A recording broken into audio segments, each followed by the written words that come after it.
I needed to get my ass in gear and leave my buddy, Troy's house, or something terrible was going to happen. I could feel it in my gut the way you know a storm is on its way by the electric charge in the air. It had been a hot, sticky mess of a day, nearly 90 with 80% humidity.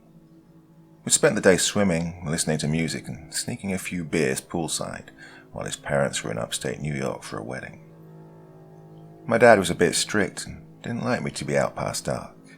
Yeah, I'm sure you've heard it before from your parents. Be home by the time the streetlights come on. The thing about my dad, though, he was psychotic about it. He never let me go to sleepovers as a kid. Kept me from staying out past dark, so that meant no parties. My mum said it was because Dad suffered from a severe case of anxiety. I didn't make the way he treated me okay, or how he kept my door to my bedroom locked at night so I couldn't leave. We even had bars on our windows and a high-tech security system to help him with his craziness. Every night was the same. They'd let me hang out. I went to school, came home, did my homework, had a warm glass of milk, and then I went to bed. There were never any exceptions, and my father always insisted I drink my milk. I knew by the sight of the first firefly and the way the sky dimmed gently from blue to a hue just a tiny bit darker that my dad would be watching and waiting in his recliner that faced the front door. If I was even a minute late, he'd be in his old pickup truck racing down Rancino Road, headlights beaming, looking for me, his only son. Sadly, my mum had had 2 miscarriages before she got pregnant with me. I was the only one that survived. I lounged round Troy's pool a bit longer, cracked open another one of Troy's dad's IPAs. I sighed, breathing in the night air, and when I finished chugging the beer, I managed to get myself out of the pool and stumbled over to dry myself off. "You going?" Troy asked as he glided into the shallow end of the pool. "Yeah, I think I better." "You sure? Jenny and Maya are coming over in a bit. I know Maya digs you and that stupid long hair." I smiled, tossing it back and forth to be funny, but as much as I wanted to stay, I knew my dad would be in his truck looking for me. "Yeah, well, you know, my dad.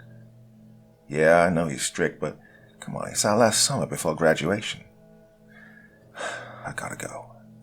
"Fine, be boring," Troy said, taking a deep breath before going under the water. I dressed and put my shoes on as I ran down Troy's long driveway. I hurried along down the sidewalk, wishing I'd ridden my bike to Troy's to give me a better chance of getting home by curfew. Instead, I jogged up the sidewalk towards the corner of the next street. And it seemed like the sky had darkened in a matter of minutes. I ran further, and then I felt it.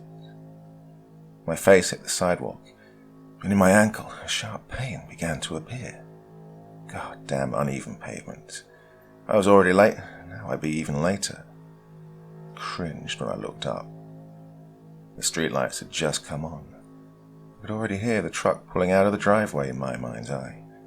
I knew my dad was coming for me, and I knew he would be furious. I'd only missed curfew one time before. Well, the outcome was one I would rather forget. I could almost feel his anger, and I hadn't even done anything wrong. Well, the beer was most likely why I'd tripped and fallen. I always had a way of sneaking up on you. I managed to stand up and prop myself up against one of the small trees that lined the sidewalk, perfectly perched in front of each house that lined it in a row. The street was empty. It was so quiet I could hear my heart beating in my ears.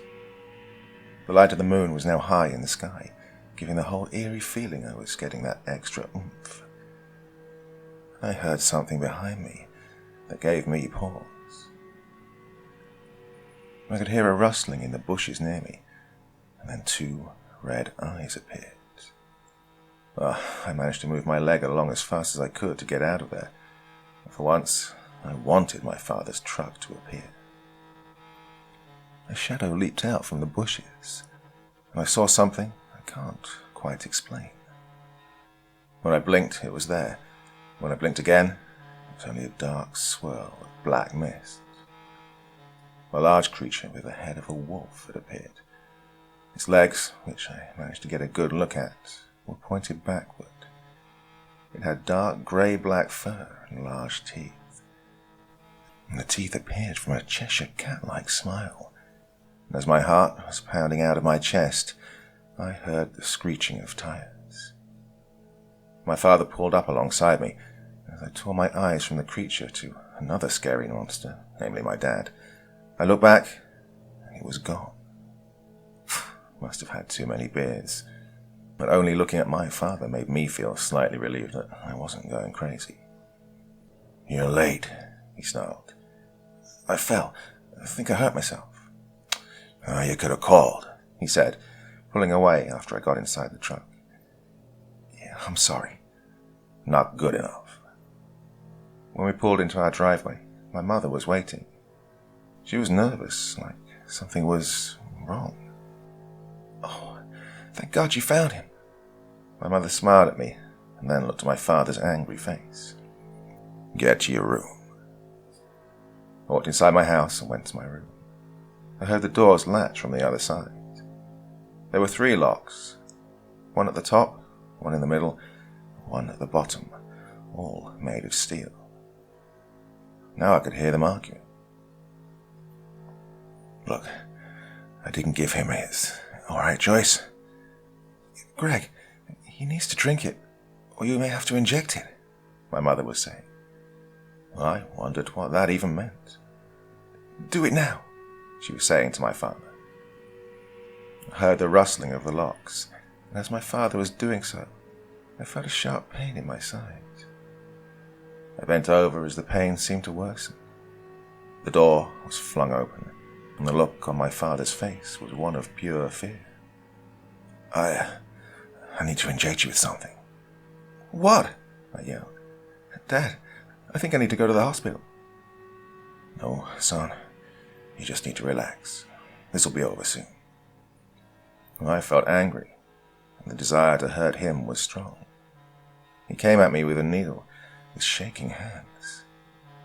I pushed him away because I was now growing frightened of my father. Then I made the grave mistake of looking in the mirror that hung over my dresser. My eyes had changed color, and were now a surreal color of yellow and gold. I felt my body come out of my skin. "Oh no, I tried to protect you from this curse." "I don't understand." I held onto my throat with trembling hands for fear of myself, and my voice was now a deep growl.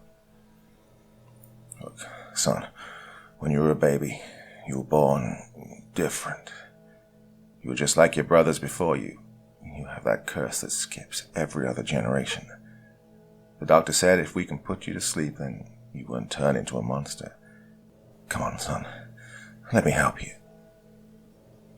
And that was the last thing I remembered. I woke up naked, blood all around me, on a floating device in Troy's pool. Well, I had no recollection of how I got there. I only knew I'd turned into something gross and dangerous. I grabbed a towel, wrapping it around my body, and looked around. I didn't see them, but I could see dead bodies next to the pool. I must have done this horrible thing. I wasted no time in racing home. When I got home, there was a note from my father on the front door. "Son, never come looking for us. If you want to keep others safe, there's anesthesia locked in the top cupboard in the kitchen just above the stove. The measurements you need are listed on the side of the bottle.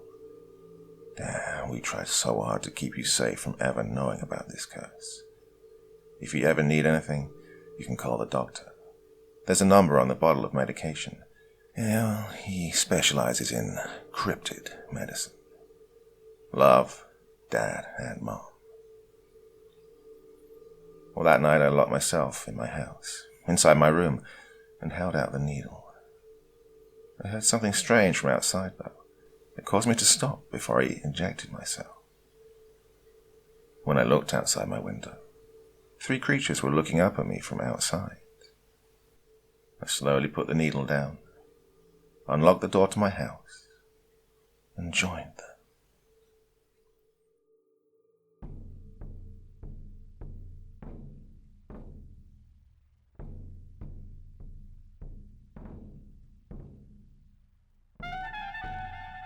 Hey there. Thank you so much for taking the time to drop by and listen to this story today. It really means a lot to me.